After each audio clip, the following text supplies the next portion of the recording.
Yo ho ho and welcome to volume 75 of the One Piece Virgin Eggheads Book Club podcast, covering chapters 743 to 752 of One Piece in the Dressrosa arc. I am the captain of the measly crew here on YouTube that anybody can join by becoming a member for $3 a month. Monkey D. Jones, joined as always by your vice captain, the Virgin of One Piece himself, Aggie V. Rodriguez. That's right, a humble servant before God, just like our dear friends Abdullah and Jeet are doing today in this very volume. And oh my goodness, what an explosive volume today, folks. You know what, I don't know what it is about these 5 and 0 volumes that seem to just have that element to them, but this one really took me for a ride. I was not expecting to go so 0 to 60. And speaking of volumes ending in 5 and 0, as always, we have a guest. Now, maybe we shouldn't. Oh, wait, no, the guest went home early. Bye, JJ. See you later. Did he leave a note of what he thought on the volume that you can read in your voice? Well, there's the thing about JJ. Recently I heard that his job was threatened because, his identity he's also known as Scooby Brandon. Oh my God. I guess doxed? You just doxed JJ? What the fuck? That's what his name is to me in the hood over here. How many goddamn Brandons do I need to cross paths with? They've been shown to be great leaders, so I understand why they keep on, coming up in the conversation. Did you say great eaters? They like to eat ice cream, but only one scoop, folks. That's right. You know what? They don't need any more than that. I think we're talking about very different Brandons. That's true. I was thinking about President Brandon. Yeah. I don't think I crossed paths with him. Well, anyways, long story short about JJ, because we all know him and love him. It sounded like he had to go out of state. This is actually a real, true story. You've been thinking it's just me doing a voice. I'm telling you, he's a real person. He really shows up. Should I put up the picture of him that I have? Because I showed you his picture the other day. I'll put that up on the screen right now. The people. So everybody, keep JJ in your thoughts. He's going through a little something right now. Scooby Brandon. If I had to guess what he thought about this one, probably the epicness of some large and in-charge figures, because this is a man who respects a person who could be, really a mountain of a man, no pun intended. So perhaps JJ's top of mind thought would be the one and only God Usopp! Oh, Aggie must have been wondering for years, what the fuck does this mean? Why does Usopp look all fucked up like Rowley Hefferson from Diary of a Wimpy Kid? And why is his name God Usopp? Why is he worth so much fucking money? Holy hell. What my theory has always been up until now when we find out in this volume? Let's hear it. I thought he looked like that because I thought it was like an ultra power, like possession. Imagine Unchained Super Saiyan kind of stuff, like the power that he was so full of to become like a literal god was so great that he's like, just couldn't handle his physical form, his mortal form couldn't handle this divine infusion. That's what I thought it was this whole time. There's a couple of these things that they're this, cultural osmosis. I say that was one of them. That's what I always thought, but no. Just like he ate a grape that was too spicy. That's what happened. Us, the Tontatas, as we are, to his, his infinite wisdom, as he clearly states himself. I meant to do that, and we all trust and believe. We're clan trusters around here. That's right. I love that moment when they're all in awe with his little thumbs up, like this was all part of my plan. We'll dive deep into God Usopp, but since we're kind of cutting the usual, end 75 volume segment in half with JJ's departure, maybe we should early introduce a new segment that you promised last week, Aggie. What is this called? That's right. Just like everything that I promise to do, I always deliver in a time frame that people can appreciate. Well, I forget exactly how I was talking about it, but I said, listen, I like a nice refreshment. It's pirate's life for me, grog, drinking it as much as a whole swampy bog. But I felt like perhaps I had seen a cookbook at Barnes & Noble that was the Sanji cookbook, and I read through it for free without buying it just to see that it was kind of nothing super crazy. You but sat I thought, in well, maybe Barnes & they'd Noble have- and read that entire cookbook and memorized every recipe, and you're like, yeah, this is all garbage. There's no alcoholic beverages in here. I thought if I started taking pictures of the pages with my phone that they would kick me out, so I really just went for the mental notes. But it made me think, well, why not a pirate's bartender cookbook? So I consulted the finest AI data centers that this country has to provide. And, obviously, I'm a man of discerning taste. No, I think I went straight ChatGPT. Wow, a man who recently returned to Twitter and plugs it every episode just ignores Grok and goes to the enemy. Grok's been doing some things lately that might also be considered a little bit piratish behavior, but a little more like the pillaging side. He's pillaging people's A little bit clothes. based. Well, I didn't mean the child porn. I meant all the images that says like the N-word and like we're gonna kill Trump and like beheading. But yeah, I guess not so based in some instances. Just but I'm sure there's real pirates out there in the world that did a lot of things that Grok is doing right now. No, I'm like, I don't know. Take this how you want to take this, but I'm like walking around with like ChatGPT open all the time. I'm like taking pictures of everything around me. I'm like, hey, what do I do with this? How do I do this again? Like I'm watching movies. I'm like, oh, who's that actress again? And I'm like taking pictures, and I don't know. I think it's a great brain drain is happening in my body right now. But do you think it usually gets the information correct? It seems to be much better than it used to be. I'll say that because I think we had some experience with it before where it was just making things up entirely. Yeah. Now it's whatever it's taking from like Reddit and Wikipedia and stuff seems to generally be kind of correct. Okay. So with that being said, I said, well, I don't know if there's a One Piece bartending cookbook. ChatGPT, throw something at me. And ChatGPT said, ooh, well, Nami loves her money, and she's very sneaky, so this is Nami's Cat Burglar's Gold Cocktail, folks. Okay. I have it here. Nice. Oh, shit, he actually made it already. Wow. Looks like a nice cup of healthy piss. That's right. These are the ingredients. Tangerine juice. Well, I didn't know where you get that at, so I might have improvised a little bit with some of this. I've had tangerines. This actually tastes like tangerines, in my opinion. We have raw honey that has been mixed in, champagne, and a touch of vodka. So let's see. I mean, it's got a gold color, so I mean that already basically says that it's should be really on point.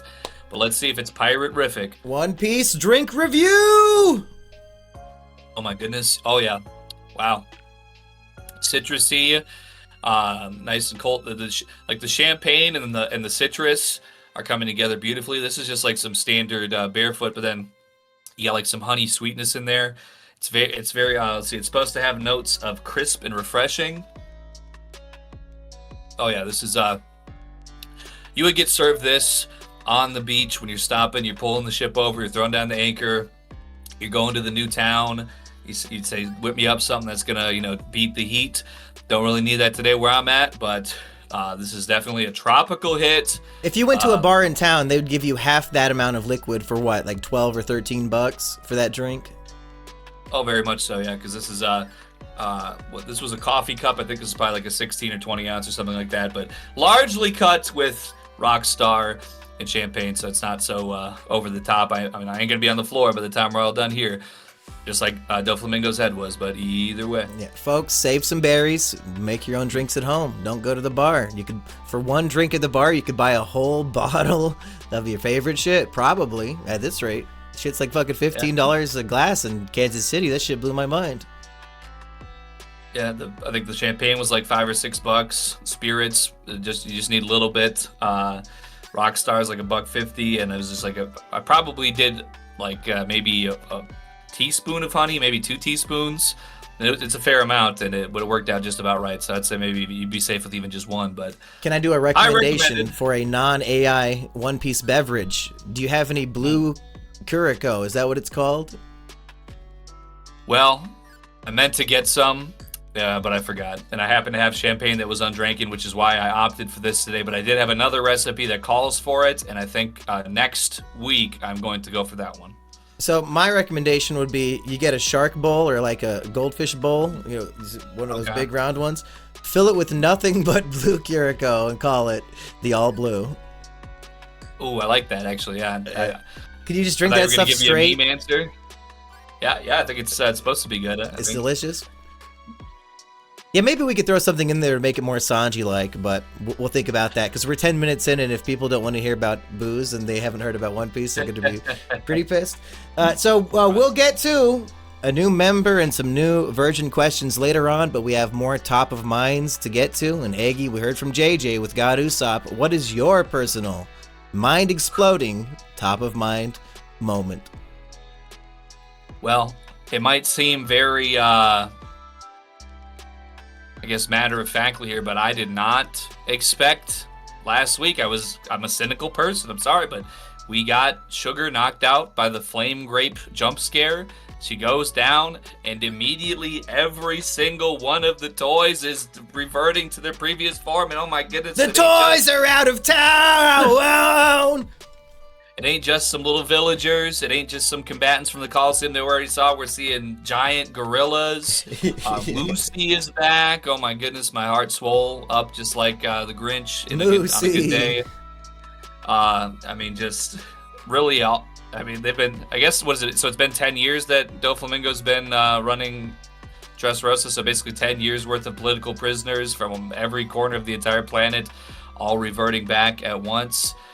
I gotta say, like, just the fact that it happened, it might be there's a lot going on in this volume, a lot of great things, but I feel like that just really set the tone for me in the best way. Like, when I started doing my reading for this volume, to have that be just what is in 743, like, I was super locked in, super engaged, everything else blocked out, just like couldn't put it down. I mean, I read this probably twice as fast as normal. I could do that, that's not that I intentionally whatever, but I was just so locked in. It was like, and it was because that's how we started it that it got me just so rip-roaring. So it has to be my top of mind. It just is. And that's why Usopp is the god. He saved 10 years worth of prisoners here. And I love that some of them are so evil that once there's a bounty on Usopp's head, they completely turn on him and want to hunt him down. Fucking ungrateful monsters. But if you did not have it spoiled how long this arc is, would you assume that we're in the climax and that this arc must be wrapping up based on the toys are back in town, or I guess out of town, so early on? Well, I don't want to say, that I'm feeling like somebody whose family members just got sugar-fied, but I kind of somewhat am not completely on point of how many more volumes are left. I like to, it's part of the, it's not just my mental detriments that I carry around for all my bad life decisions. I actually do kind of take a point to try and re-virginize myself. It's like I'm oh god, I make mistakes every episode spoiling, and Eggy has to force himself to forget. I'm a real monster here. We do need to sugarify me so you forget all the spoilers I gave. So, you can call me a born-again virgin. I'm doing the dunk in my white robes from the Vincent show on a regular basis to try and keep myself, coming in fresh. So, but now I've ruined it by even asking this question, and now supposing that the arc is long. Well, I think just based on what is going on here, like, with how Doflamingo handles the situation of everybody reverting to their previous forms and going into like purge mode, basically. With that being said, he says it himself, like either these people are going to be captured or every single person is going to die. And so it kind of gives like a little bit of a natural time limit for that. But I can see this going on for, a short amount of time, considering the pace that's made by our heroes towards the up this structure to where they're trying to catch up with Doflamingo. But I could also, definitely see it going for a while too. So I don't think that there would be anything here necessarily that would make me feel like we are imminent on a conclusion. We're seeing also with Doflamingo and his puppeteering of his own shadow clones basically in this volume. There's plenty of misdirection that could go on, yet you have a lot of hungry pirates that want to try and get this bounty. They've been, completely enslaved for 10 years. They have nothing to go back to probably. They're ready to just risk it all, even if these are the people that just saved them. I feel like it's still quite open-ended enough, even with the impending situations and circumstances that are going on as a result of this reversion. So I feel like there was a moment early on in the volume where if Oda wanted to, he could have wrapped this shit up in the next, a handful of chapters, because Usopp does what he does. All the toys are turned back into humans. Kyros jumps in and immediately just goes for the throat, decapitates Dofi, and Luffy's right there. If he wanted, we could have had Zoro fight Pika as the living castle, and Luffy and Kyros team up, and maybe Law gets involved and they fight all of Dofi's men right there, and it would have been a satisfying arc. But Dofi kind of hits the reset button on all of the progress, because he's been backed into a corner like he's never been in before. On one angle, we have Fujitora, the admiral, saying, yeah, I'm going to try to make the warlord system go away, so you're not going to be protected by the government anymore, and you're basically fucked. And then on the other hand, once Sugar is knocked out, the entire country that thinks he's this hero that saved them from the evil Riku dynasty, now they all know he's a fraud and he's the most evil, devilish bastard ever. So he's lost everything in this one day. And he's like, okay, fuck it. We're going to turn it into an Enaru-style survival game. Either kill all of Luffy's friends, or I'm going to kill you inside of my, what's he called? The BIRDCAGE? The BIRDCAGE, that's right. And it ain't just no energy rays. One of these pirates, I think they like it's simultaneous, like between like one panel and like, oh, it's the blades, then like a pirate walks into it and like cuts his face and like slices his hat in half, but he's like, oh, my face, and he loses his hat. So thankfully he didn't walk any further, because it must be pretty sharp to do that. I mean, and they are sharp enough to, as we see, even when meteors are called from outer space, it just shreds the meteor, turns into a horrible like confetti of hell that kills all kinds of innocent people. Yeah, while we're on that note, I'm just gonna make that my top of mind, is the powers of Dofi's string fruit, because Oda is really just doing whatever the fuck he wants. You would never suspect that he can make a clone of himself that is living and breathing and talking and can fight you as well as him, that's just made out of string. And some might say that's complete bullshit. It has 100% of his perception and knowledge. I mean, like, I guess. So, are we seeing? I think we've had some instances as far as like the radius of his string fruit. We know that Viola, she's got like 2,000 miles or something that's completely ridiculous, or whatever. 2,000 feet even, it would be ridiculous. It's like 2,500 miles, I think. 25. So insane. But his radius is enough that he's able to at least go cloud to cloud very easily, and he's able to contain all of this area. And I guess it just doesn't matter, like, I don't know if he doesn't have Viola on his side, how exactly he's knowing specifically where Luffy's ending up in this dead-end tunnel full of water that he just went into thinking it was a shortcut. He's really operating on just an insane level here that nobody has ever, of any of our enemies and any antagonists, for him to be able to be like functioning at this level. And the ruthlessness again too. There's a panel where he basically says like, oh yeah, remember the massacre from 10 years ago? And King Riku's like, no. He starts like, freaking out again. He's like, oh yeah, that was just a tiny little thing compared to what I'm about to do. And I was like, oh, because I mean, we also then simultaneously are having these panels of, yeah, people are immediately being puppeteered to kill each other in the midst of town, which is, setting this natural time limit of, either everybody dies or you do what I say. So all of this coming together at once is just like, oh my God. Is it reasonable for one man to have all that power, to quote a wonderful song to some extent, where he's simultaneously operating multiple clones of himself, and he has a cage of string that covers the entire island that is so strong, like you said, meteors can't break through it? Are we going to see Zoro cut through fucking string? Like, how is this string so strong that nothing can break through? Is he just invincible now? Did he also eat the barrier fruit? Is part of the barrier fruit in the fucking strings? How can it be impenetrable? Can they dig a hole under this fucking thing? Are the strings going underground in a circle?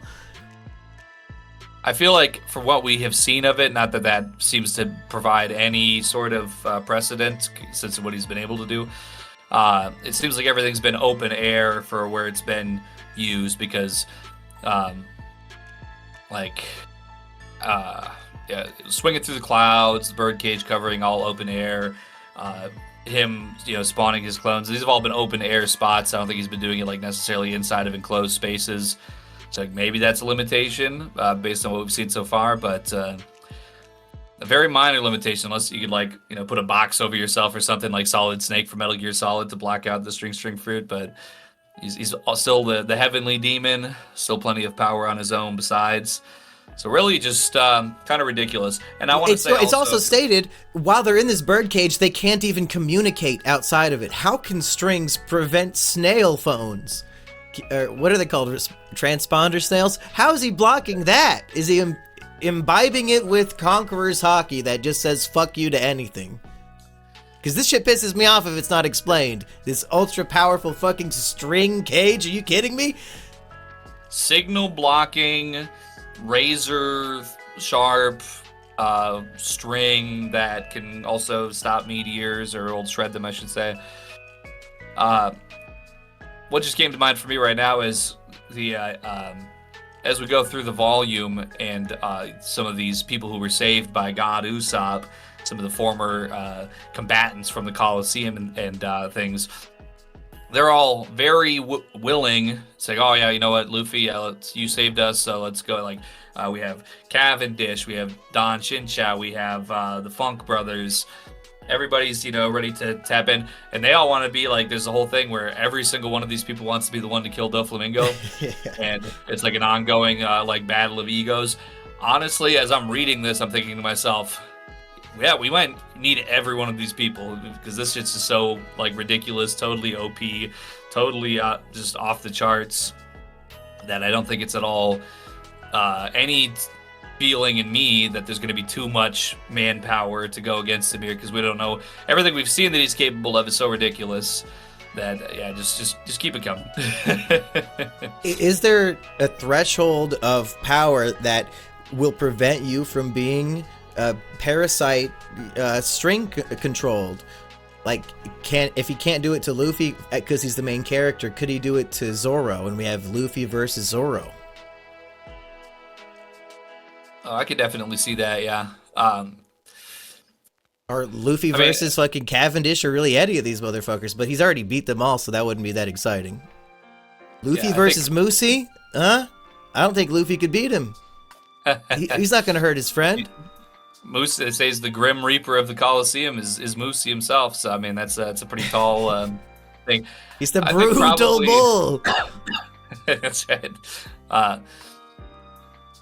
Frankie, he's gone. He was out of the picture. He was kind of going 1v1 to blow down the Smile Factory, so he's not really in the mix right now.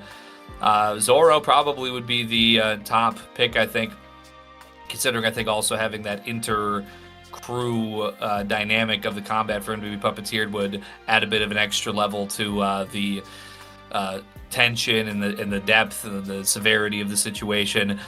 And I think that, we have had maybe not... Well, we had a Whiskey Peak, right? That was the last time we had Luffy and Zoro going at it, so... Just a slight misunderstanding about why Zoro killed 100 people. Yeah. But, the puppeteering, it's not like you get mind-controlled. You just... Your mind is still like, oh, fuck, no, I'm not trying to do this, but then your body is, incapable of resisting. So I don't know if... Would Zoro maintain his sword skill if Doflamingo has to control him? And to what level of mental... How much does Doflamingo actually have to pay attention to the people who he's parasiting to attack their loved ones in the streets right now? Like, does he need to individually do it, or is it just a passive ability? Like, oh, I told him to do it, now it's happening. Because he's like miles away in the castle. It's not like he could see what they're doing. Part of me feels like it needs to be passive, because, like, how could you comprehend so much at once? But also at the same time, he is... up in his castle, he's surrounded by his men, so it's like he could be possibly in a vulnerable state up there, depending on his family to sort of give him a protective edge as he is focusing on these other things. But I don't feel like we at all at any point see him like needing to hold his concentration in the same way that Sugar did for the hobby for instance. Like, oh, you got knocked out, now it's all over. Like, Doflamingo can just spawn himself in, have a complete monologue, be decapitated, and everybody thinks you die, and then you can still then spawn in next to your decapitated puppets and start slashing people and killing them, and then it's all just totally good and fine. And while controlling 50 people's actions and maintaining an impenetrable net at the same time. Fucking string fruit, who would have guessed? Any other fruit? I mean, could we think of ways that the jacket fruit would also have like 8 OP insane abilities? Like I could throw a button at you and it will just kill you instantly. Maybe you could like maybe he like cut off locks of his hair and like sew it into something, and then that could like spawn him a bunch of like jacket clones or something. I don't know. And it's an orange jacket, so it's like a Naruto reference. That might be enough for top of mind. If we want to go back into some other segments before we chronologically, or perhaps not, go through the rest of the volume. And I want to hit one question before we introduce our new member, because the question's relevant. Guns Beer Freedom wants to know, what character/crew position do you think the crew still needs? And I want you to answer that for One Piece and for us, because we do have a new member of the Measly crew. All right, well, for One Piece, I got to say, we were talking before about, or maybe this had been floated, would Bartholomew be a possible future Straw Hat? I want to say, for the record, I have no idea. I didn't ever even knew that Frankie was going to be one, so I'm like, once Nico Robin, that must be like my cultural osmosis limit. So for all I know, Bartholomew certainly could be in the future, and I think that him having this barrier fruit could be extremely beneficial, because you never know. Not for being shot at or attacked on your ship. I feel like ship-based defenses would be most beneficial, but still there's a lot of times where you'd want to have the ability to have a barrier that blocks everything. So I think defensively speaking, especially since Usopp now after the time skip, I think I might have called him possibly a good defensive player before. I feel like his offensive ability has really gone forward in a big way since the time skip, so we could maybe still have a more defensive player in Bartholomew for the crew. I'm on board with Barto for Straw Hat. And our new member, making it so we're no longer a crew of 67, which I was disgusted by. We're now up to 68. It is McMurphy Millions, Aggie. All right, McMurphy, Irish, Millions. I'm thinking Pot of Gold, Leprechaun, Treasure Finder. Okay, we know. Oh, hell I feel yeah. Like we might have had somebody in the mix of that before, like an anthropologist or like an archaeologist. Well, he's fired. We're going to throw him off the ship. He's dead. I don't know if we have anybody specifically, yes, that's fine-tuned to these treasure. I mean, he could even be like having a era-appropriate metal detector. Maybe he's got like he's ever heard of magnet fishing? No, is that when you're going for fish or for like metal cans and money?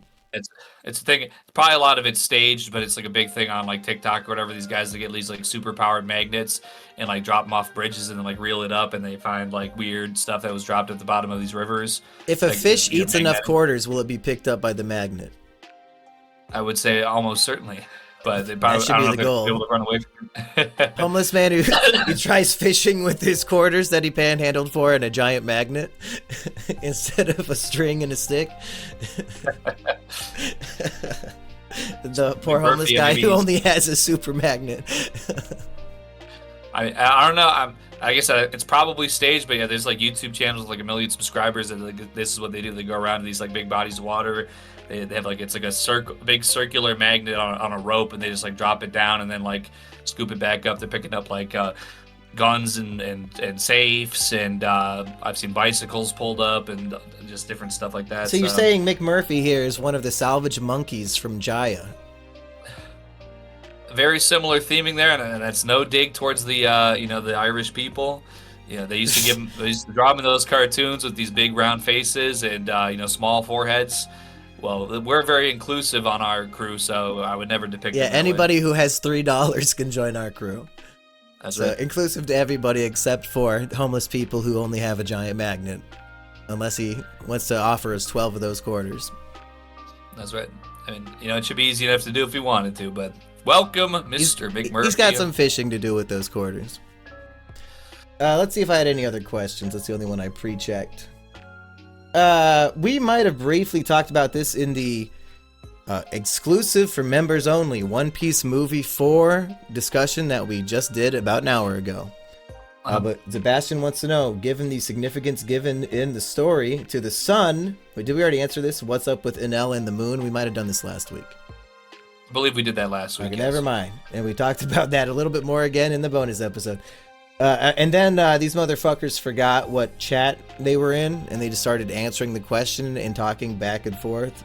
So I'll scroll past all that. Okay, let's see if there's an actual question. Nope.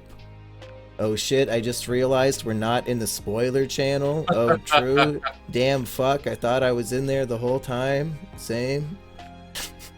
So, we're almost out of questions. If you remember, I'm not going to tag you guys every week. Just keep posting questions as they come to your brain, and then we'll get to them on this show.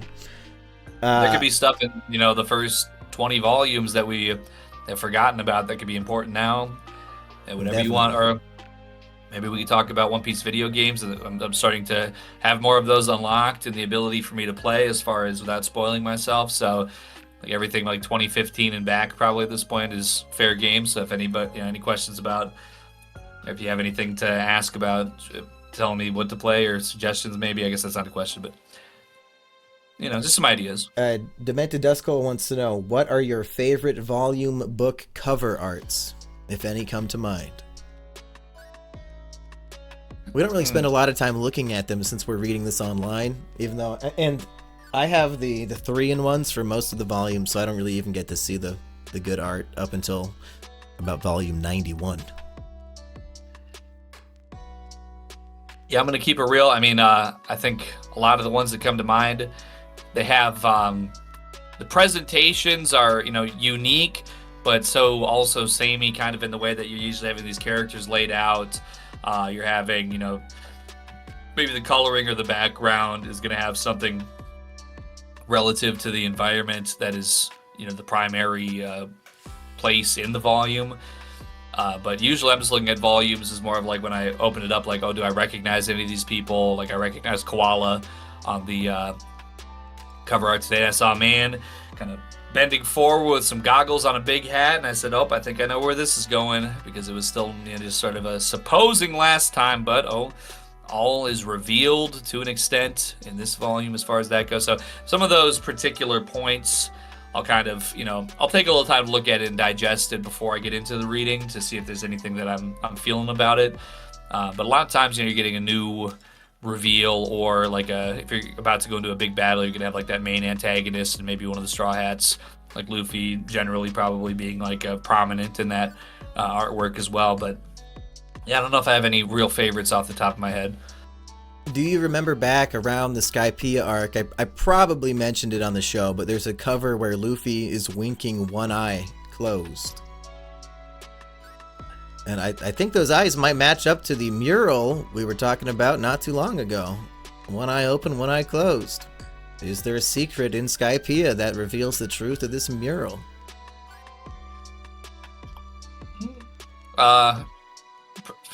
It's quite possible. Remember, the island of Jaya was shaped in a skull, and one of the eyes was missing because it got shot into the air. Where's the other eye at? Was it there? Did it... What ironically, did it sink? Did one eye go up and the other eye went down? We might have talked about that at some point. That sounds familiar to me. I feel like the steep coastline that Cricket was going off of, I think, was maybe perhaps something. Obviously, it pulls up the gold statue or whatever. I'm a little rusty on that, but pulls that up from that coastline. But I think there's certainly an argument to be made. I feel like that could be something in that region. You'd think they would have found it, but who could say? Maybe it's deeper than that. Maybe it's not just an object. Maybe it became part of the landscape or something over that 100 of years period.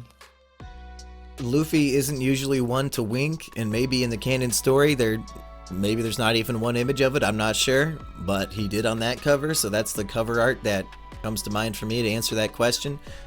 And I also like one from the Jaya era where it's like Luffy, Buggy, Shanks, and Blackbeard all together, and then I think it was Sengoku's goat in the middle.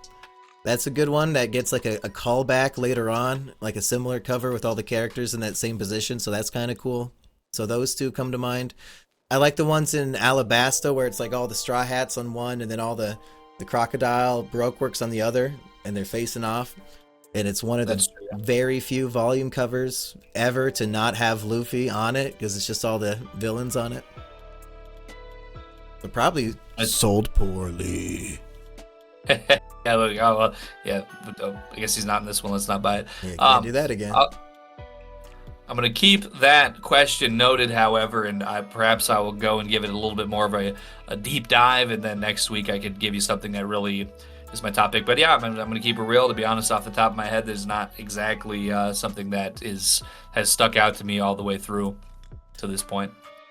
This is not a spoiler, but volumes 99, 100, and 101 all form one giant picture when you put them together, so he really made a meal out of celebrating volume 100. Well, we'll get to that in 25 weeks, people. That's right. Half a year. Nice warm outside. 4th of July, we'll be there. Oh, hell yeah. Oh, what a summer of fun it's going to be. On the rooftop. Oh, buddy. Oh, summer on the rooftop, if that math adds up. And we're almost out of questions, of course. Let's see. Poopy Doopy wants to know, were you ever surprised by a character's official color scheme? Yeah, I think, God, sorry. Princess, King Cobra's daughter, how can I forget, but, or was it, Vivi? Who else? Yeah, Vivi has blue hair in the official cover. Yeah, I think that, like Buggy, that was, because they're related. Yeah. What? I mean, I thought she'd be blonde. I think all the blue-haired people are related, I'm just saying. Just like anybody with red hair like Shanks, they're probably all related to. Anybody with Nami's orange hair, probably related, because why not? But continue. I think, I feel like, and also, Frankie having blue hair also. I think both of them, I felt, as I was reading it, I felt like they would have like a light, kind of blondish hair. And so the blue definitely took me out by surprise on both of them. Everybody else, for the most part, though, I think, because I'd seen Doflamingo, like a picture of him many years ago, so the pink didn't surprise me there. Otherwise, that might have as well. But I think, yeah, probably the blue hairs in the manga, they got that light hair that I think that's been my number one.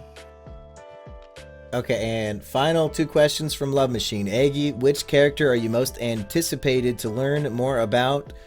That from the few already named characters yet to be revealed in the story. Does that make sense to you? Maybe. I don't know if this is what he's asking, but a character that you've heard about in the story but we haven't met yet. Which one are you most excited to meet? Well, I guess I'm gonna keep it real. I don't know anything about any of it, but I've heard that there's some egghead people in the future. So, if I haven't met them yet, and maybe it hasn't been, I don't know if that means like, has it been mentioned in the material, but we haven't had a reveal on them yet. But to say just of who I've heard about in the world, don't know anything about, obviously the eggheads would be my top there. I love Egghead Island. It's so good. Another one, a character that we've been familiar with, and he's even in this volume, but still, I feel like I do want to know more about him. Jesus Burgess, because he seems like I think his color scheme is in one of the volumes. Might be around Paramount War, maybe, I forget. But anyway, I think his color scheme was a little different also than what I anticipated. I guess anybody that looks light and ends up being colored is what it is. Don't take that out of context. But Toei will lighten you up in the anime anyway. Like Usopp has lighter skin than Luffy in the newest arc. It's insane. Okay, final question. How do you feel about Haki as a power? Do you think it has potential to be better or worse than Chakra, for example? Yeah, I feel like Haki has shown to me to be more utility based versus like ki or chi or chakra, whereas that's sort of like a resource. So like a resource versus something that has what seems to be, even though that Haki could still have like, like a baseline of its total functionality, like, oh, it can't be more than this or whatever, you know what I mean, like a range. But I feel like it's still showing a lot more application than some of these power resources that characters have in some of these other series, where it's something that's like a well that they're drawing from versus like a range of applicable ability. So, I like Haki. I think it's, if I had to pick, like, oh, do you want a bunch of chi or do you want Haki? I'd probably definitely go Haki. And it's also nice for, like, once again, I always have my video game analogies. But like in certain games, like with, you could have like an aura like on a paladin that does like, maybe 10 holy damage per second that scales with your level as you grow. It becomes like a greater area of effect damage radius. And I feel like Haki, in my mind, has like a similar sort of system where, like, if you're having very good Haki, very strong Haki, you can just like walk into a place full of scrubs, come back to Orange Town. If it, imagine there's like an Orange Town-esque village full of enemies, by like volume 100, you can just walk in and knock out the entire village in 1 second. So another reason why I feel like Haki would be my preferred system out of those two. In Chapter 1, when the mountain bandit spilled drinks all over Shanks, he would have saved himself an arm and a lot of trouble if he just Haki blasted all the bandits to death and they just collapsed right there. Exactly. Did we need to teach Luffy this lesson? I guess maybe. So. Was that to say canonically he wasn't fully Haki pilled at that point, I guess, even if he should have been? It's a little bit of a cheat code, I guess. Like with Chakra and Naruto, it might lead to a more strategic fight. Like, I have a limited supply of Chakra, so I can only use this jutsu so many times, and I need to use it at the exact right moment. Whereas Luffy, if his chakra is just what self-determination, spirit, and Luffy has limitless of that because he's a happy-go-lucky monkey man, like right. his gas tank could be empty and then just refill because he's excited. So it takes away the strategy in a way. And somebody like Trafalgar Law with his devil fruit, he had to very strategically use it. Like, he could not use it on the fighting fish on the bridge because he knew he needed to save his energy for later. So I like that. I wish Haki was a little bit more strategic in that sense, but even Naruto himself, he has a fucking demon spirit inside him, so he also has infinite cheat code chakra. So I guess main characters always will just have this in a limitless amount of this resource. True. And that comparison reminds me of like World of Warcraft, like physical attackers versus like magic attackers, where like a magic attacker, and I think this goes for Dungeons and Dragons and other properties like that as well, you have this limited amount of resource, but you're going to be able to deal like a larger, more devastating attack since you're only able to do it so many times, or like whether that would be from mana resources or just how many spell casts you can do in a certain time period, versus as a physical attacker where it's like, okay, yeah, maybe you're not having that deep well of resources, but you are able to deal a consistent physical affront like Luffy is. So Haki kind of comes into that as just like a cherry on the sundae, basically. Is like, oh yeah, I'm all this physical forward. I don't have to dig from these resources to use my ability, but also I just have this like inherent passive intimidation aura basically on top to just cripple anybody that's significantly weaker than me. Something else we talked about in the exclusive movie 4 review today was Haki takes away the creativity of the fights. The bad guy in that movie had a candy fruit, and he could just turn into like a gelatinous candy and absorb all of Luffy's attacks. So Sanji runs to the kitchen and grabs bags of flour and covers Luffy in flour, and then, flour, you can't go all soft candy for some reason. I don't know if that scientifically makes sense, but you needed, it was like with Crocodile, I need to get wet to punch you, I need to get covered in flour to hit you. And now it's just like, oh, no matter what the enemy is, it doesn't matter, I can just punch them normal. Oh, Caesar's made of gas? Yeah, I can grab him with my hands. What creative way would Luffy have to physically grab gas if he didn't have Haki? Like, I would have liked to see that. Running around Vegapunk's old lab, all these weird old experiments, try to find something that would let him like a giant vacuum cleaner and suck Caesar and like something fun. I would say bust the top of Caesar's lab open and somehow get enough momentum to like splash some of that small section of water that wasn't totally frozen. Maybe he like throws it over there and it's like cold enough to like create some kind of cryostasis that then like inhibits his gas form or like makes it drop down because like gas rises in heat, right? So maybe it's like all down to the floor and I don't know. There's ideas there that didn't need to be because he just says armament Haki and instantly does his thing. So yeah. So there's pros and cons to Haki, as with probably anything in life. And you could just choose to like it or hate it, but the story goes on the way Oda wants. I'm hoping that at the end of the day, the final fights of the series, it's not going to come down to I have bigger Haki than you. Hopefully Oda has some fun, creative, exciting fights in store that last more than 3 panels each. Well, we already have the precedent of the Sea Prism Stones being able to inhibit devil fruits that could, make things more interesting. Although I think in most instances that we've seen that it's just used to completely, negate somebody's powers while everybody else still has theirs and like keep them as a prisoner or subservient in some capacity.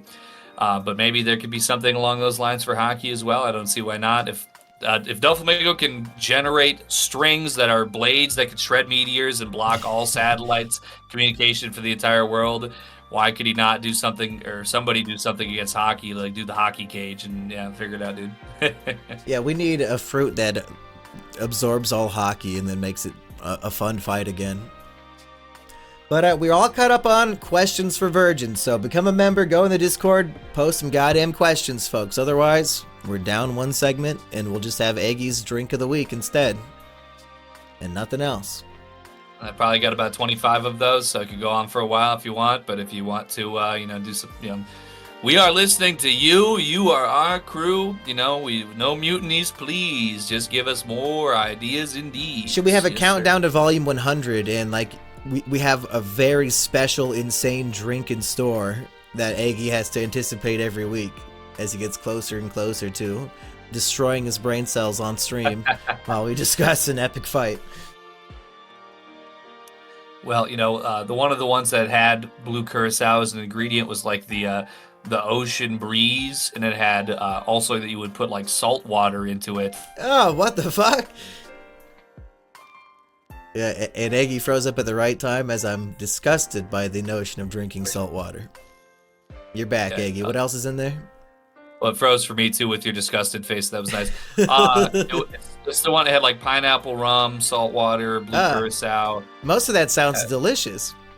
I love fucking pineapple and rum and blue. I think it's supposed to just be a hint, and maybe some actual pineapple fruit in there as well. But with that being said, I know recently we had a birthday mailbag for me on the Treehouse channel, which involved some salty fish.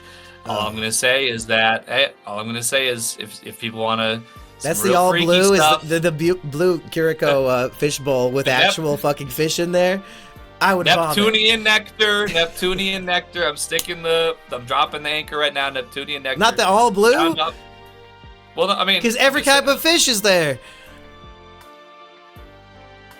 Okay, well, it could also be the like a giant fish bowl of blue Kiriko mixed with literal fucking sardines and fish. Oh my god, that's horrible, Eggy. I don't know if it's legal. We have weeks to import from whatever countries. Maybe we could get some strange things going on. Good time for in the comments below. Just anything that's tickling the brain off of that premise. Just let me know, because 25 One Piece cocktail countdown to the Nightmare Cocktail. Okay, Eggy, let's go through the volume now. Where do you want to go next? Well, I know we talked about the return of all the people from their toy forms, that it does include Heroes, aka the Tin Soldier, aka the father of Rebecca. I thought it was interesting that he comes back to his human form and doesn't immediately go, "My leg! Oh my God, my leg's cut off!" I guess, it must have got cauterized by being toy form. Because he doesn't even have like it's just like straight up stump with like no, I don't think there's any like covering of any fabric or anything, just like straight up like leg stump. But he's got great balance. That also very much, yeah, because that sword is like that he's swinging around is I think taller than he is, so very impressive. But just as impressive from this very explosive first volume. Well, our Lucy, who we still don't really know who he is here. We thought it was, well, we know it's not Luffy, and supposed it was Sabo. He hits the entire ring with his Dragon Claw attack, just like what he used to, block in the previous volume. He hits the ring with it and crumbles it up like the graham crackers that are supposed to be fully solid when I buy the packs of them at the store, but they never are. They always look exactly like a crumbled ring indeed. But it works out pretty good because as we know what's under the ring from before, that's where all the losers get dumped down into to get turned into toys. So the pit is not just a junk pit anymore. It's full of a lot of people down there. Good time to come and visit them. Man, Oda perfectly timed all of his different storylines converging here, where Sabo crushing the stadium ring and destroying the ground there destroys the ceiling of the underground that they're all trapped in. Right as they're holding up God Usopp, it adds to his gloriousness that the ceiling shatters and sunlight bursts down in beams to glorify him. It seemed like a miracle, a true miracle in that moment. So it all came together the funniest way possible. Yeah, and it isn't even just a like a total Samson option kind of moment to just blow up the entire thing. This was a calculated strike because somehow or another the only piece of solid ground left standing is exactly where the claw strike hit.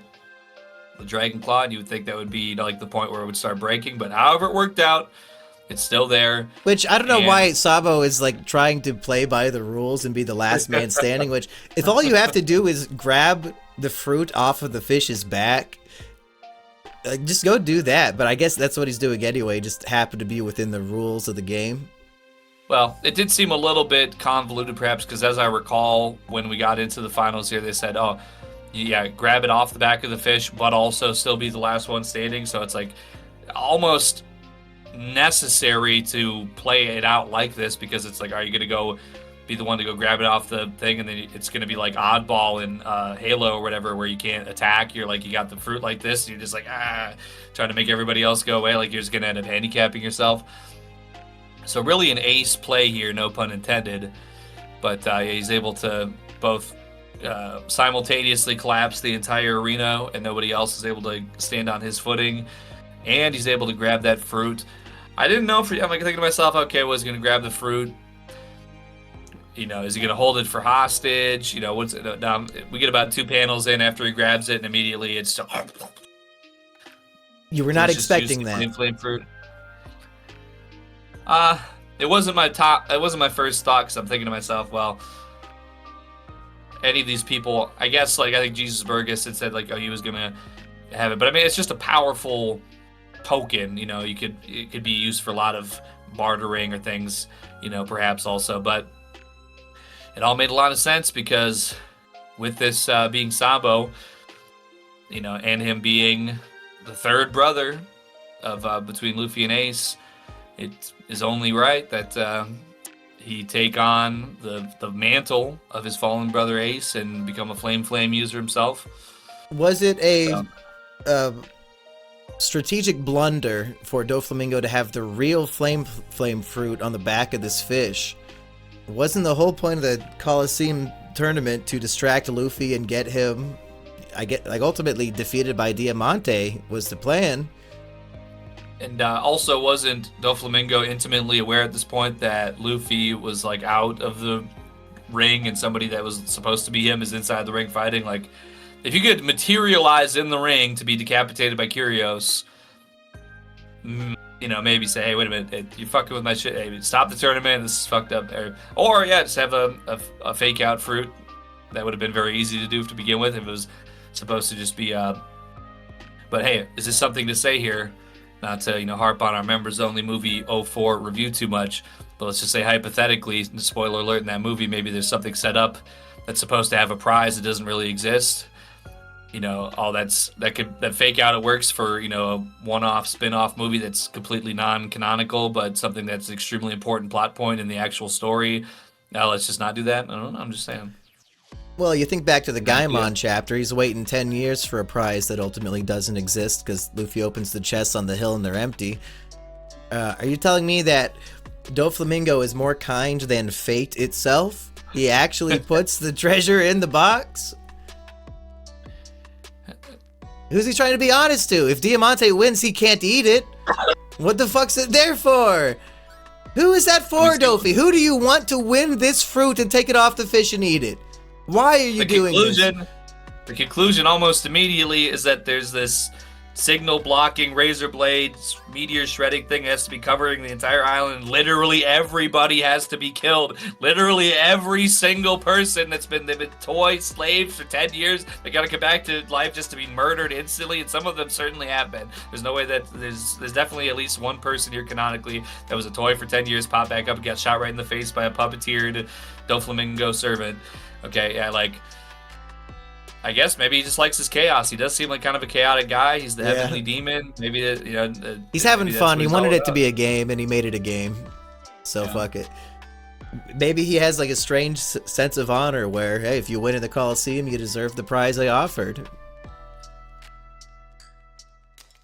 Doflamingo, as cruel and evil as he is, he was shockingly kind and understanding to his family members. They're complete failures. The opening 40 chapters of Dressrosa is just all the Doflamingo people losing and failing.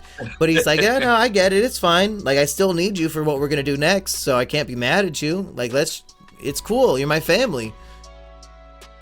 Yeah, okay. That is a very good point. Yeah, there's certainly no Captain Kuro where he'll just slice you up just because you happen to be within 100 feet of his attack zone.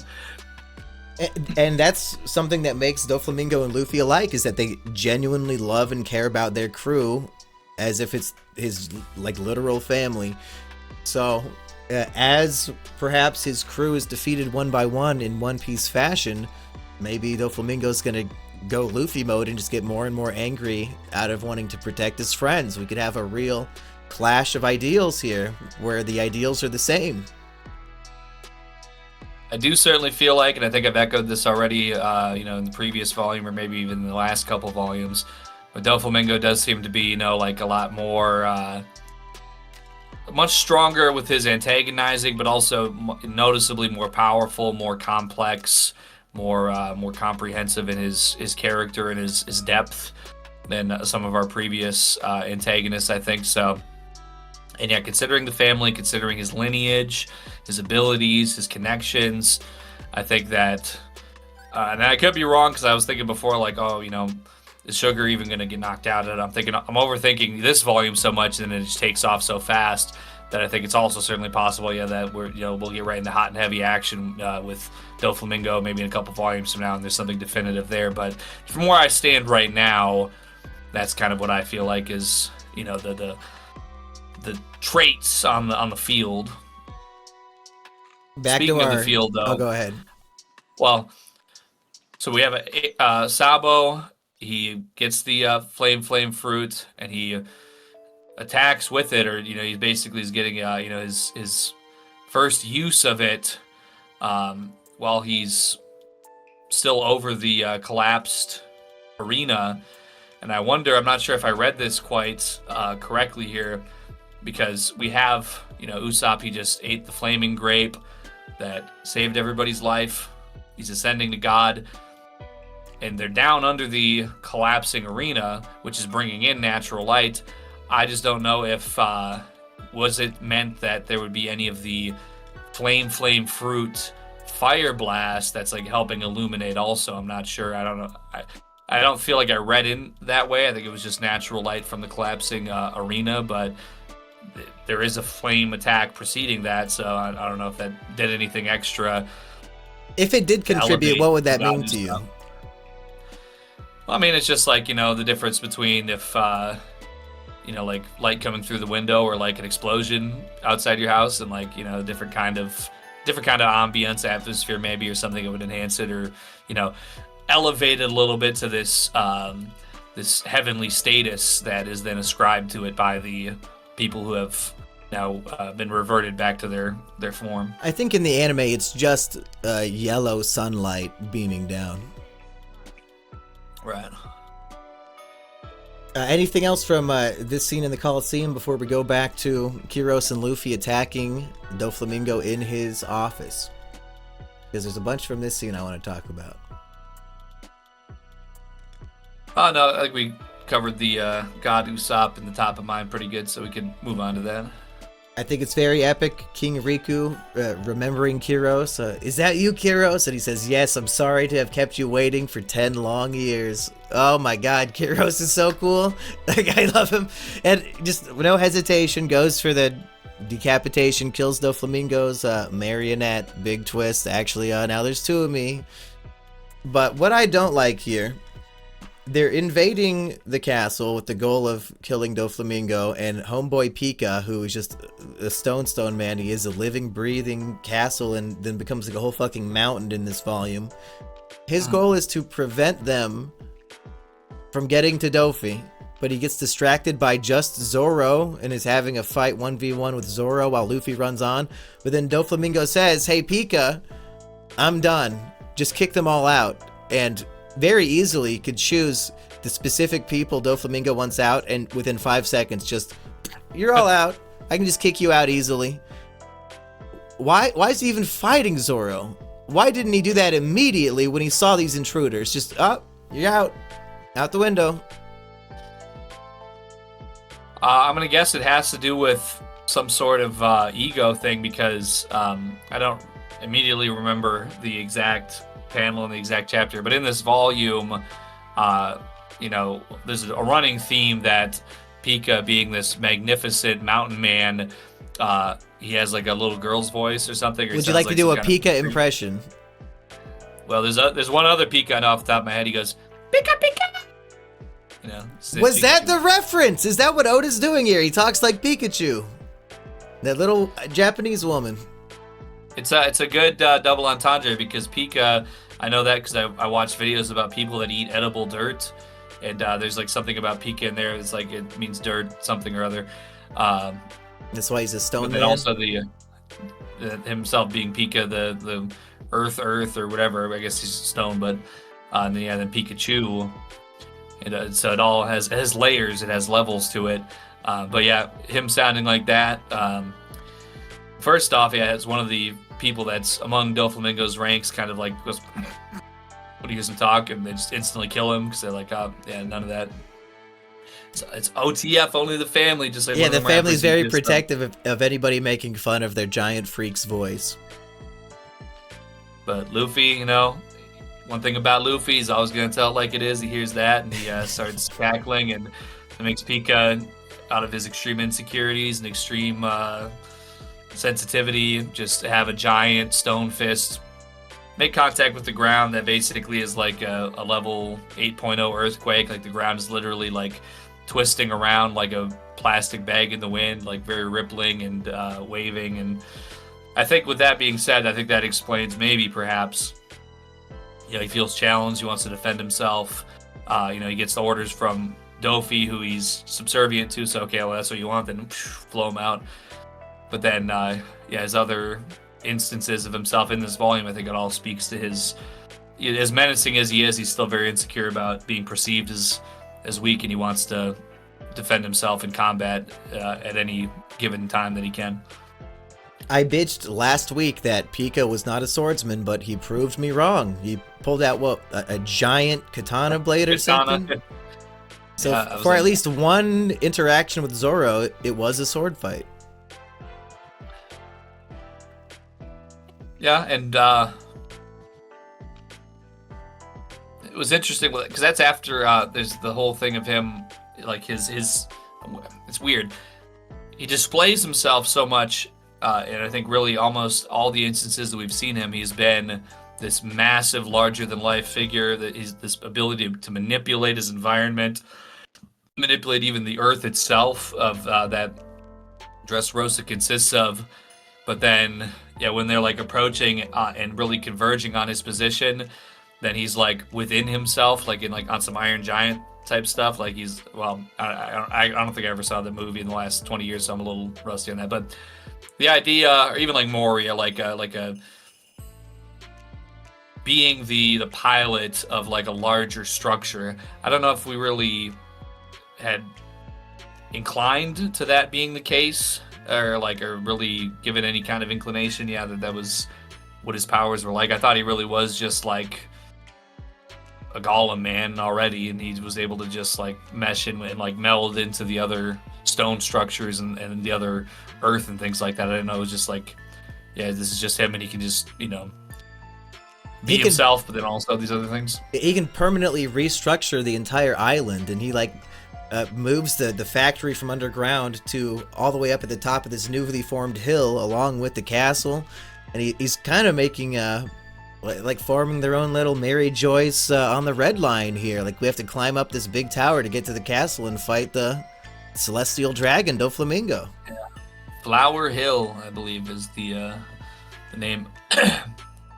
Which is very ironic because, if you're just pulling it out of the earth, I don't think it probably would have any flowers on it because they wouldn't have had any time to have any flowers. But will maybe this it's be like flowering from the earth. Will it be like fighting the Candyman in One Piece Movie 4 and Luffy has to use flour to defeat Doflamingo? In this case, a different kind of flour. How could Stringman be weak to sunflowers? Good question. I have a potentially controversial statement, Aggie. Okay. Now, if you are an anime only, this might strike you as odd, but if you've read Chapter 750 in the SBS, this might make sense. Dare I say, Sugar is a solid waifu. Because, you might be shocked at home, because Oda drew what Sugar would look like if her devil fruit did not freeze her age or her appearance, and 23-year-old Sugar, like that's pretty good look. That's like a top 5, top 10 One Piece woman for sure. I was impressed. So put it on my top 10 waifus tier list is Sugar. But you have to have a real big asterisk on it. I don't know. I think when it comes to Dressrosa or Quixote family waifus, I think I'm going to be having to say that Baby 5. I think she's a little, I don't know, like, with all due respect, like Sugar, like the correct age Sugar, or even Monet, like they're just giving me a little bit too much like Nami vibes, like a little too Nami coded for me. What about Violet? She's cool. She's like a little bit of Nico vibes, like in the design, but Nico Robin, but still there's a refined feeling to her. Like she, even when people aren't knowing that she was the princess or whatever, I feel like something about her, I don't know if it's like in the eyebrows or what, there's something about her that feels a little more refined. But Baby 5, she's violent. She's kind of got some swag to her. She's like got a little bit of extra fashion going on. Kind of. She can punky. Become Torpedo Girl if you're into that, which I am. That's right. And yep. There's definitely some Bobobo scenes that I'm feeling like I'm about to drop a bomb, if you know what I'm saying. Well, and even in the new Chainsaw Man movie, like that was also a Torpedo Girl who was very sexy and tried to fuck Denji. So lots of sexy Torpedo Girls in media lately. Speaking of waifus in the family, though, what about Giola? We can't forget her. Hey, you know what? She's Italian name, artist. I bet she would knit you some great sweaters and probably make some really good food as well. Solid, B tier for grandmother. Giola's and Aggie's B tier for waifus. Hey, listen, you know what? I ain't never about. Hey, we all become old, gray, and wrinkly, in our 30s and 40s. Yeah, maybe not. Life, any inclination. I might not make it that far. But speaking of 40-year-old heroes, I also, in that same SBS, we learned that Doflamingo is 41 years old. And well, if I could be having that kind of swag and ability at 41 years old, I'll feel pretty good about myself. So he gives me something to aspire to, and I can appreciate that. If you focused on it every day for the next 7 years, you could literally have his 8-pack abs at 41. Now, that'd be a big waste of time, and you couldn't drink alcohol, so you shouldn't do it, because then we'd miss out on this great new segment. But it is possible. I did hear, I keep telling people, I'm like, oh yeah, sometime in 2026, I'm gonna, Ozempic's getting like slashing half the price off about every other month.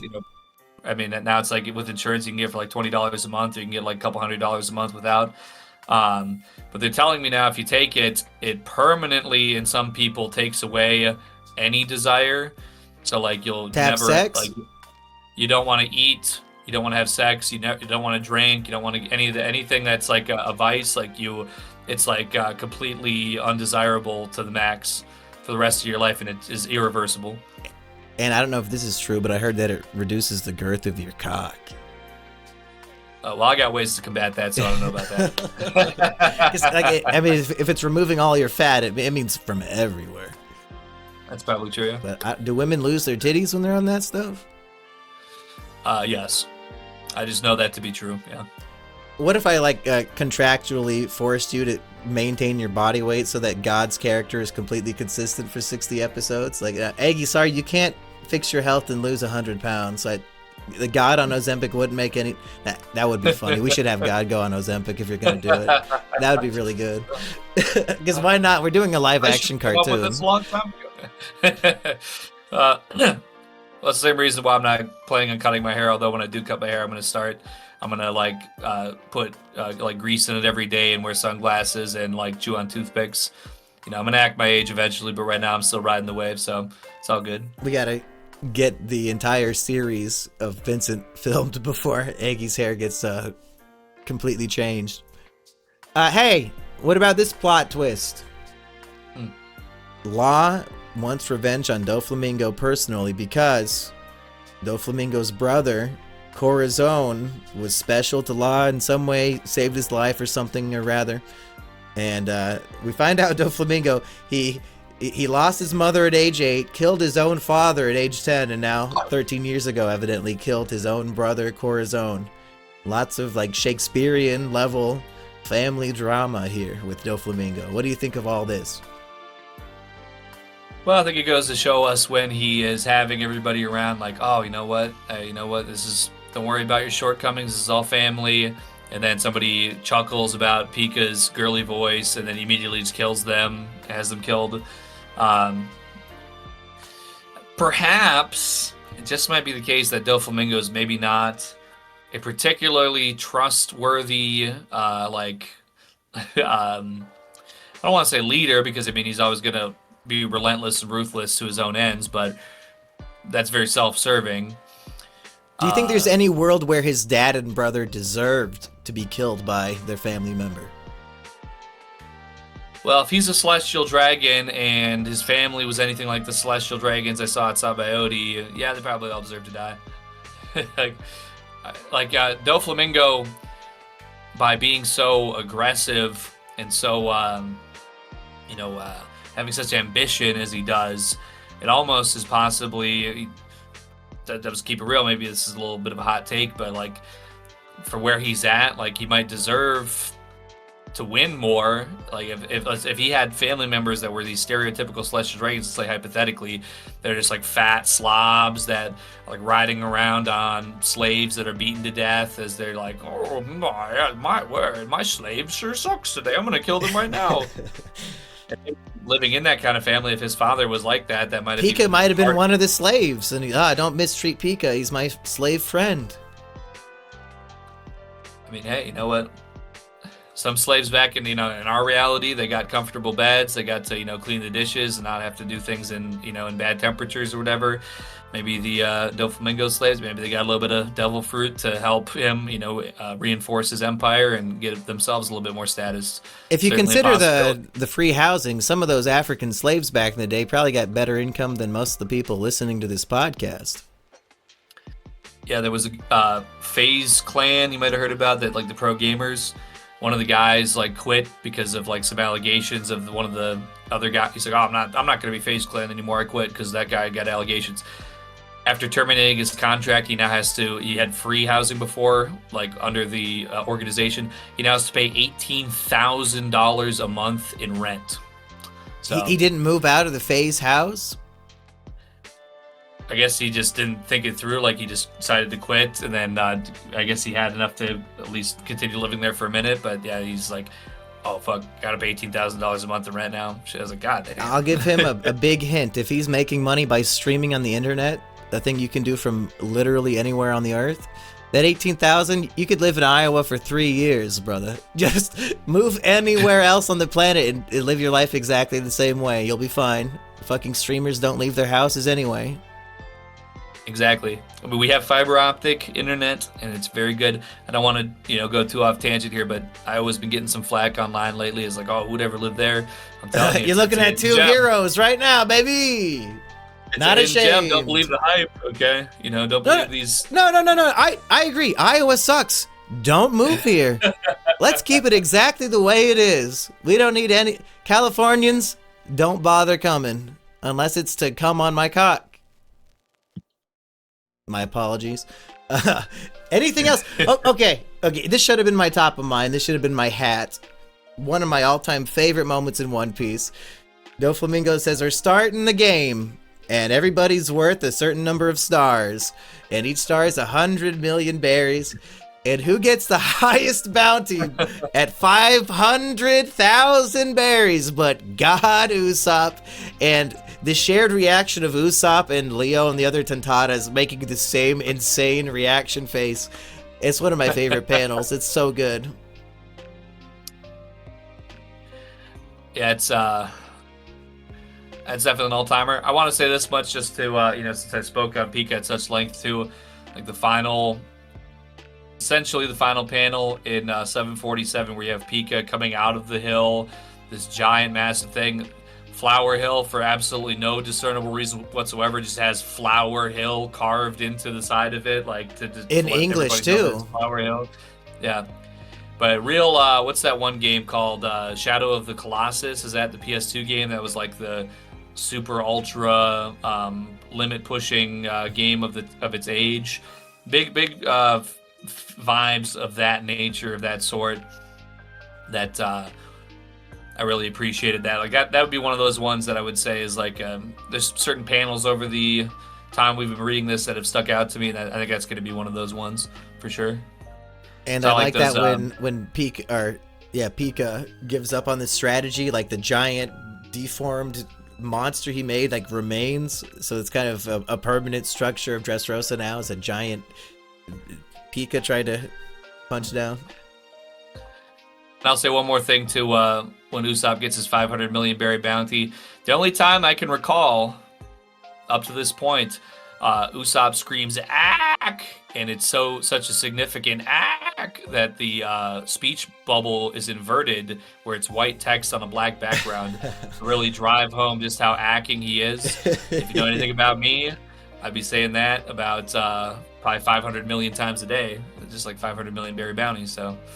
Yeah, even now, it's infected me, and it might have been from you and from One Piece combined, where if I'm watching any TV or movie and something horrific happens to a character that I personally would not want to happen to me, I can't help but go, "ack," as I'm watching it happen. Or if I'm driving and I see a car accident happen, I'll go, "ack," as I try to avoid it. So it's not even a cartoon anymore. It is just our real lives. It's an actual, genuine, sincere reaction to stimuli. Yeah, I don't know. I've always considered myself to be just a very standard and probably in many metrics substandard, random, just guy. But people have told me that for whatever reason I have influences on their lives and behaviors, even if I'm just making my own personality an amalgamation of my favorite YouTube and memes that I watch and have consumed over my lifetime. So, hey, you know what? God is that what it America. is to be an influencer? Is that you're literally influencing people's personalities and speech? I've met up with people and talked to them, and they just are their speech. And I mean, not that I haven't been influenced this way by other people, of course, also, but I'll be talking to them and just like things they'll say are just obviously like gleamed from things that I would say. So it's like talking to like I guess that's what speaking with fans is. It's kind of a bizarre feeling, I guess, for like I don't put that kind of stock in myself to be influential, but I guess at this point maybe I've been to a few people. Aggie, anything else from this volume that it would be a crime not to mention? We end, at the very end is a flashback to Law as a child, I guess when he's meeting Doflamingo and he's like decked out in grenades. Oh, and he says, what's he say? He wants to destroy everything. He was raised in the White Town and he doesn't have much longer to live. What do you make of any of this? It's a very good question because obviously we've had towns that are like Orange Town and we've had White Beard, but I don't think we've had anything to give us an inclination to where this is coming from. But showing up and being so just like crazy, I guess, is like trying to think. Just it's very insane to just like show up and be like, oh yeah, I'm ready. Yeah. It's over. I might be like 8 years old, but I've wrapped myself in live grenades, and I'm here. I'm offering myself to, it's very heavy. So whatever the White Town is, it might be White Phosphorus Town and being attacked and bombed, and needing to run away from your orphanage and go find the most powerful leader you can get yourself access to, and say, I'd rather die than step away. But I think it maybe at the least it gives us a little bit of a backing to why Law is who he is and where he is today, if we're getting a little bit of this as information on what his backstory is. Yeah, are we hoping to get at least one full chapter, if not more, of Law's backstory to follow up this little tease we got here? Yeah, I think that we certainly should. I don't see it... if I had to guess how we're going to start Volume 76, that's going to be how it is, because I don't think you can give us this and then not give us any more, because this is a pretty hefty thing to digest, especially to end the volume. Like, not maybe your traditional cliffhanger, but being what it is, and considering the circumstances, knowing about, some of Doflamingo's family history now, which I'm guessing this will probably also tie into. It's like, well... yeah, we gotta hear this. Yeah, I need to see Law's relationship with Corazon, and I need to see why Dofi kills Corazon. Because we got all that info here, and now he needs to deliver. We forgot to mention, a new cover story has begun, Aggie. Any thoughts on this? In the final 2 chapters here, we get an underwater ship that we might have seen before. It's like a sequel to the previous cover story, really.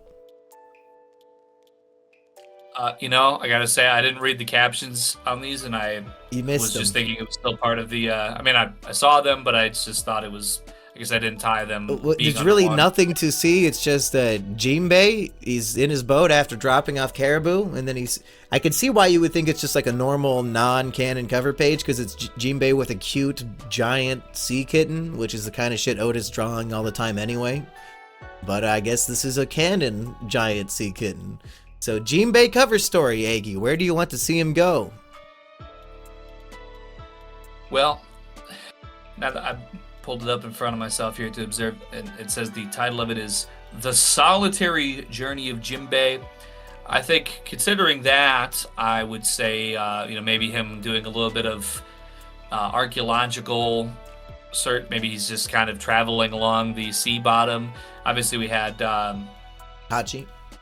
Yeah, Hachi before, with him kind of having a directive for his restaurant and for for his lady friend, and then the people he helps out and everything besides that. But Jinbei, he's a man who's very established.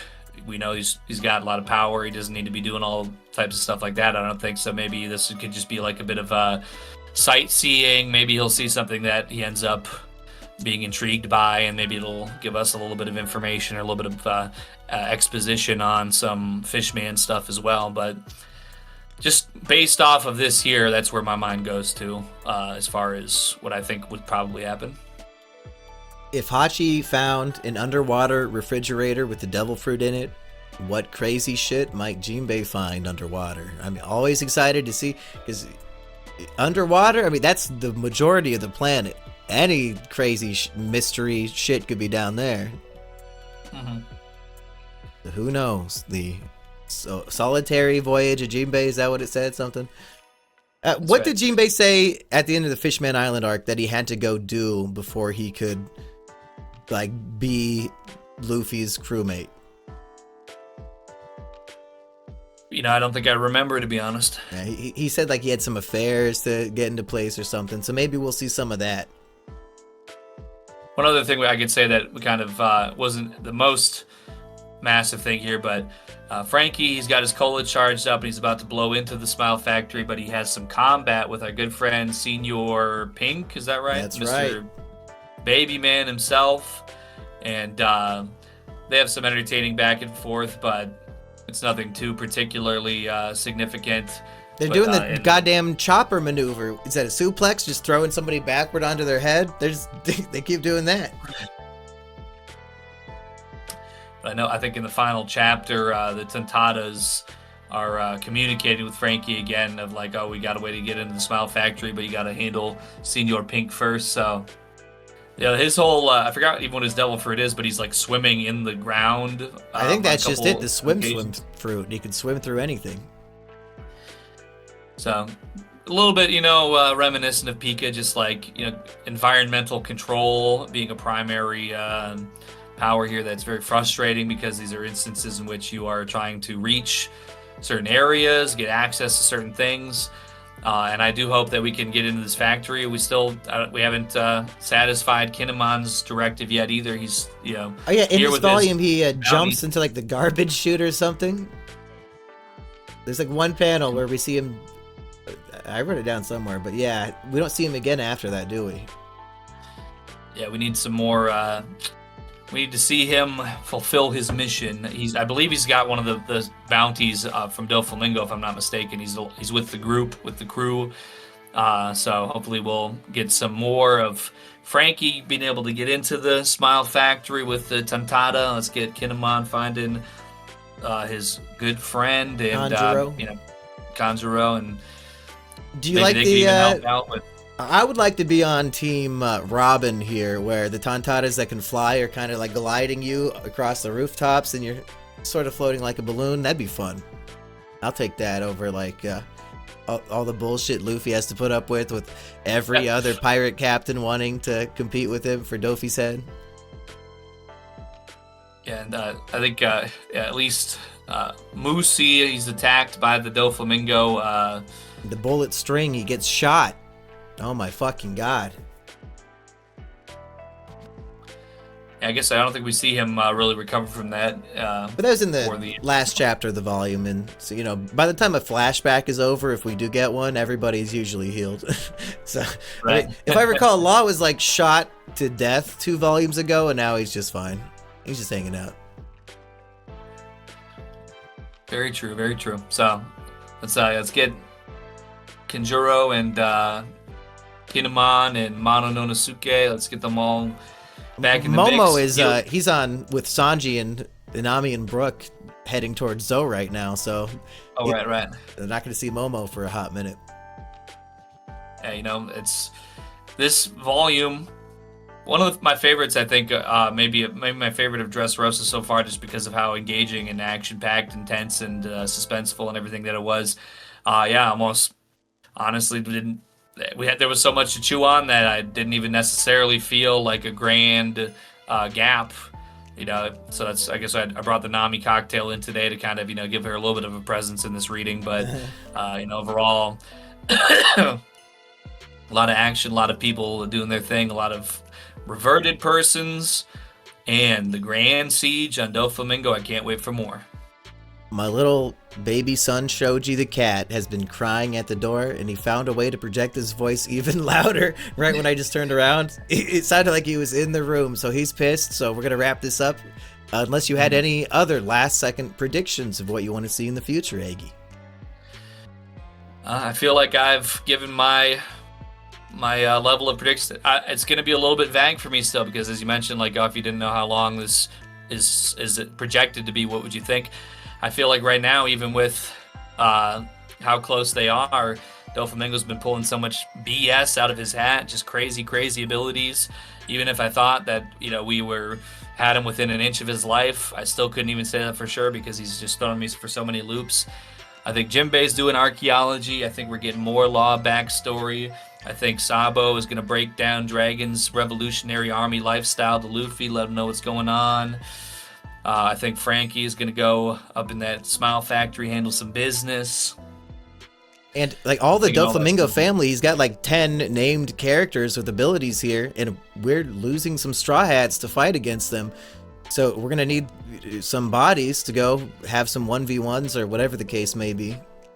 That's right. The bounty, the starred up people that have these $100 million bounties on their heads. Some of these former combatants.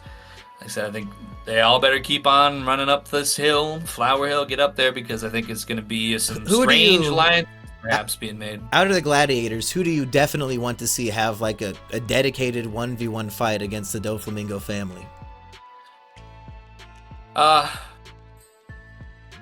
think the Funk Brothers, I think they need a little bit of I guess comeback is maybe what I'd say. I like their personality, although I think they did just get assassinated by the Doflamingo puppet outside of the trap, if I'm not mistaken. Did they set Luffy up to run into a well? Like, were they working for Dofi there? They might be irredeemable. I thought that they were outside dead, so I thought that they got... Who told Luffy to take the shortcut? Because I think that person fucked him over. Was it them? The Funk Brothers? I don't know, but Shoji's pissed. Oh, actually, okay, yeah, I guess, come to think of it, yeah. It was the Funk Brothers. Those bastards. But maybe now, if they heal up, they'll want revenge on Dofi, so that's one. Anybody else from the Colosseum you want to see fight? I think Don Chinchao, his power level is significant enough. He might have been out of the game, but we know that he's got his head pushed back to normal now, so I think he could really do some damage. I'd like to see him use the extent of his power and see what he's got going on there. Otherwise, I like the Orlumbus, because I think he's supposed to be like Columbus, but I'm also getting a little bit of like a Cervantes kind of vibe off him too, with like his style.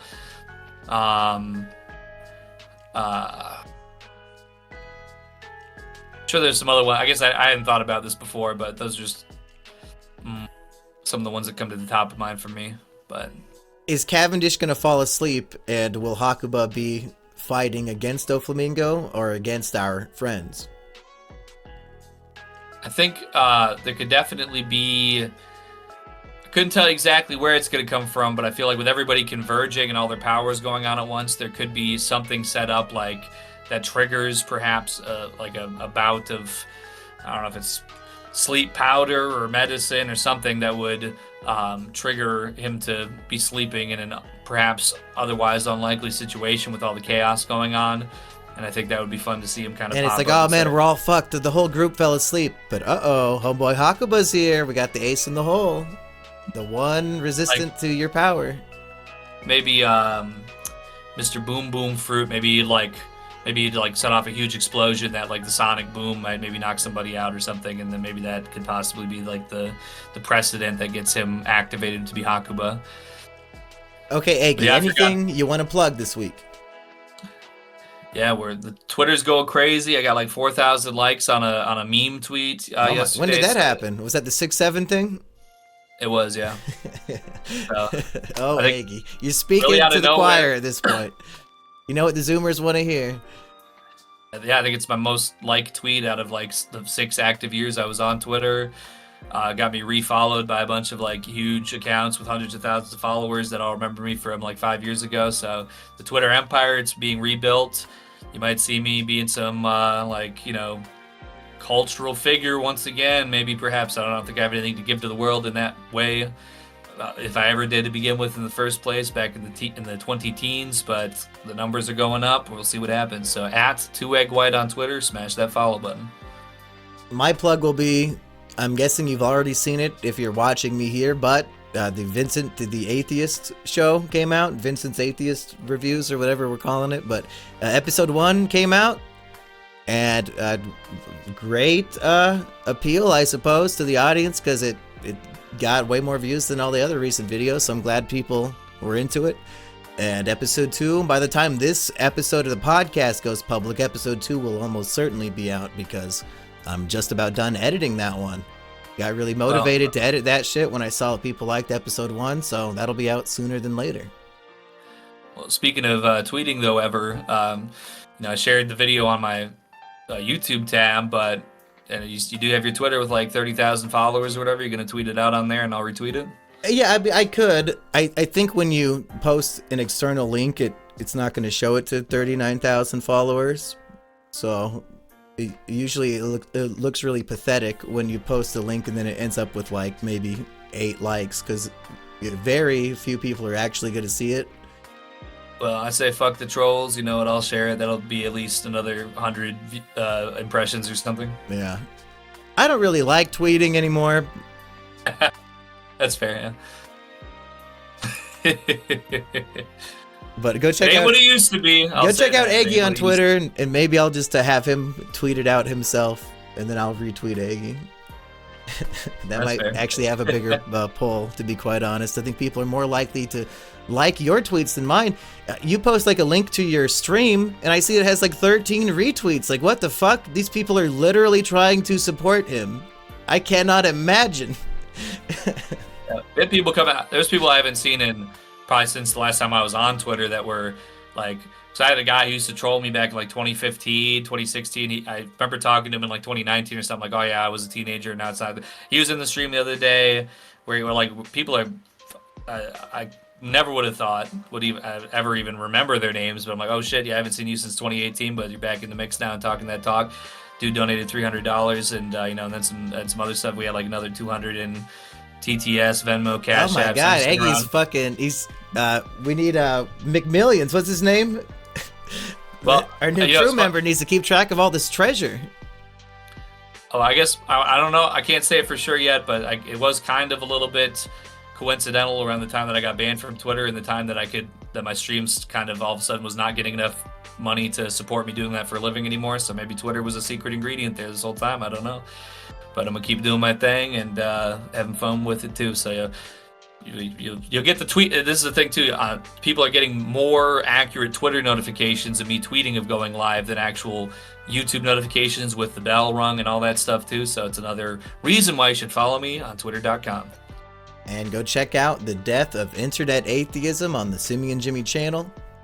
That's right. And go read One Piece Volume 76 for next week. One Piece, people!